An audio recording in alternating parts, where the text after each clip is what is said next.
Trucks carrying bombs, missiles, and explosives roll through the Washington area regularly.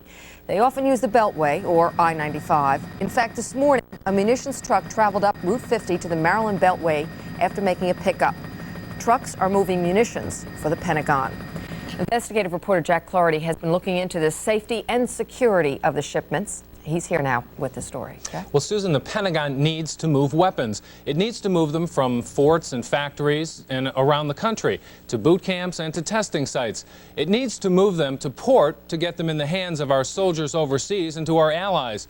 But the Pentagon doesn't like to compete with private shippers. So instead of using military convoys, explosives are sent out on the highways in private trucks. It looks like any other truck traveling the Beltway. But it is a munitions truck. Its specific cargo is secret. It is carrying some type of military explosive. It could be carrying weapons that are armed and ready to use right off the truck. Devastating weapons like the portable rocket launcher called Dragon. The truck rolls past a shopping mall. It may be carrying an armor-piercing rifle called Viper. It rolls past neighborhoods. It may be carrying one of the Pentagon's most sophisticated weapons, a Stinger, a portable missile system that can shoot down planes. The Department of Defense uses private trucking companies to carry most of its munitions, like rockets for helicopters, mortars and mortar shells, ammunition, rifles, and bombs. We're tracking a munitions truck moving through the Washington area right now by helicopter. The driver has made his way up Route 50 through Prince George's County to Route 95 and is now heading north towards Baltimore and New York City, right through the heart of the most populous corridor in the country. There are two obvious questions here. Are shipments like this secure from terrorists, and are they safe for the public? I'd see no cause for concern. Colonel George Kane of the Pentagon's Military Traffic Management Command says that munition trucks are not a significant danger to the public. And to back away is when I'm next to a gasoline tanker. Kane says there are 46,000 munition shipments a year by truck, and there have been no civilian casualties yet. But there have been explosions, like this one in 1985 in Oklahoma. A munitions truck collided with a car, and the resulting fire detonated 3 500-pound bombs. The explosion sent shrapnel flying into a town a quarter of a mile away and damaged a grammar school. 40 people were hospitalized, and the blast left a 27-foot wide crater in the interstate.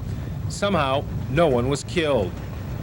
There have been other near misses. Just over a month ago, a munitions truck slid off a Pennsylvania highway and scattered its load of bombs in the woods and on the road.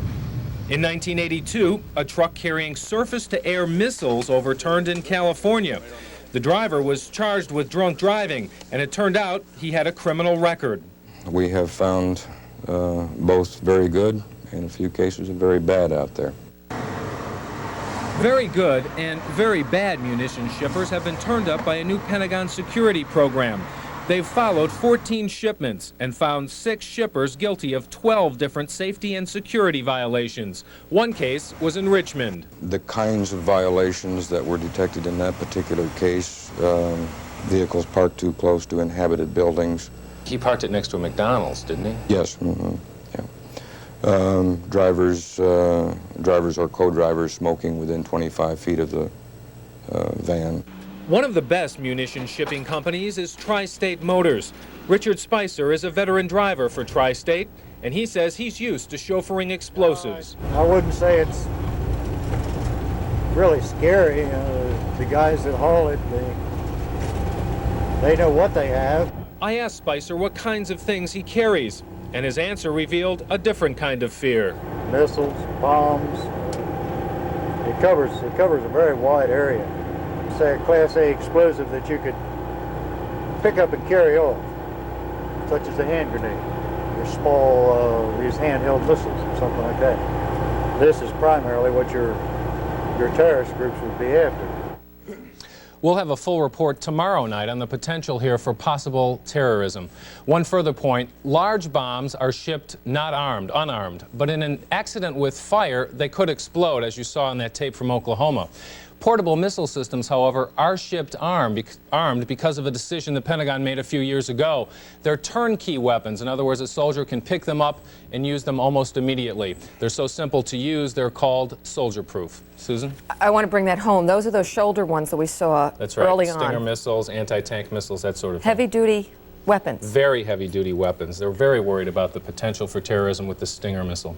And they're shipped armed. Yes. Thank you, Jack.